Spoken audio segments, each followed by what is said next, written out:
Hi everyone. So I am out doing some gardening today, and I have been so guilty because I haven't been taking you guys along on some of the projects that I've been working on. So maybe one day I'll get to catch up, but editing has just taken too much time and I just haven't had the extra motivation to put aside the time. Here making flower baskets for the fall, and I actually bought this one of these at the big box store, and it has pansies, it has creeping jenny, and something else. I think it was a dacia, something like that.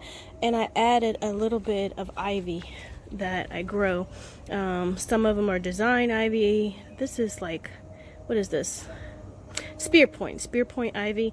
And what I found is these are indoor plants, but they are hardy outdoors. So I decided to put a little bit of ivy in each one of these planters. But what I've done is I bought one of these and they were like $12.99, and they were really full. So I literally chopped all of them in half, and I had a couple of extra baskets from other plants over the years. So it's sort of good to keep stuff. Not always good because then you're a pack rat. But I have kept them, and I had the hooks. So out of 2 I was able to get 4, and so they're like $6 a piece. And I actually have another one that I'm dividing in the front. And let me show you something that I found that's quite interesting. Here are the planters that I have in the front yard that I've changed out. They were all petunias, and then it had a majesty palm in the middle. I think it's a majesty palm, I don't know, in the middle. And then I had these limelight potato vines that I was propagating elsewhere, and I decided to put one here, but it's going to die back, so I won't count on that to last. But anyway, I just thought I'd leave it on this side for interest.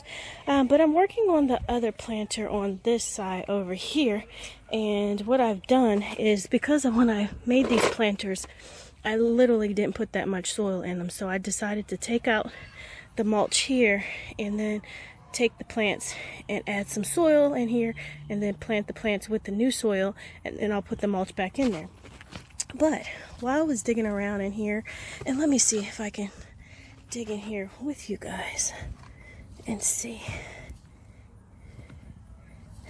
And no, I don't have on any gloves. My daughter just came by. She's like, "Wear your gloves, Mom, wear your gloves."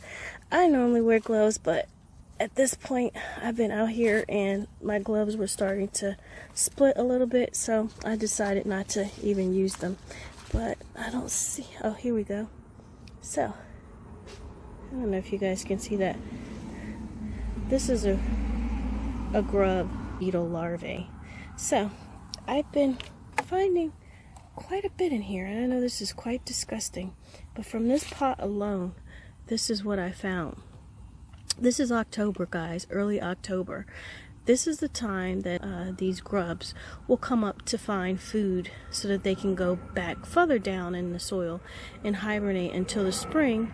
And then when the spring, June comes, then they're ready to come out. I guess they go through some kind of cocoon process or something. But anyway, isn't this a lot that I found in this pot? And the more I dig, the more I keep finding them. I didn't get a chance to check the other one, so I hope it's not as bad as this one, but I'm assuming if they're over here, they're over there too. But yeah, if you didn't do any pesticides, not like the organic garden, you know, I don't like the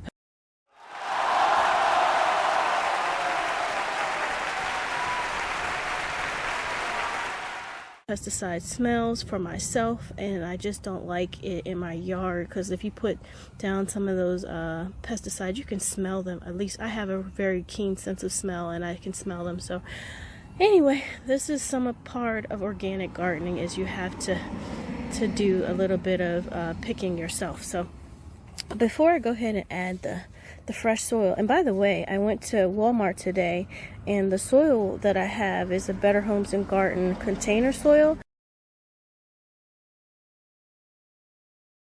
It was on sale for $2, so that's great. I usually would use my compost, but I'm in the process of trying to save as much as that, because I'm going to top dress everything in the spring, and then see how we go there. Okay, but I'm going to keep digging, and yeah, so I just wanted to share that with you guys, is to keep an eye out for grubs if you're doing any gardening or landscaping in October, which most people aren't, you may find some in your yard too if you're an organic gardener. So what are we going to do with these grubs? We're going to feed it to the compost. So this is my compost here. Let me get a little piece of something to open it up a little more.